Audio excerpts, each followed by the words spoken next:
Ndërron jetë Kledi Kadiu. Mediat italiane shpallin të vdekur balerinin shqiptar.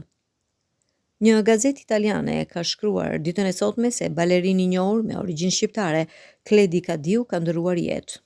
Në fakt, ky është një lajm i rrem, pasi vetë balerini ka reaguar përmes një postimi në Instastory. Lam të mirë Kledi Kadiu, balerini i Amiçit, largohet shumë shpejt. Iku. Ata u përpoqën të bënin çdo gjë, është titulli që një media në Itali ka vendosur artikullit vet.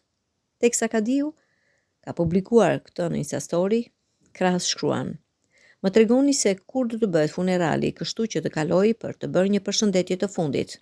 Ndërkohë kujtojmë se kjo nuk është hera e parë që mediat italiane e kanë bërë të vdekur balerinin e njohur. Në maj të vitit 2023 qarkulluan në rrjet lajmet se ai kishte ndëruar jetë. Në atë kohë, Kadiu bëri një reagim të ashpër ku thoshte se çdo gjë ishte bërë për disa klikime dhe se kjo gjë është e trishtë.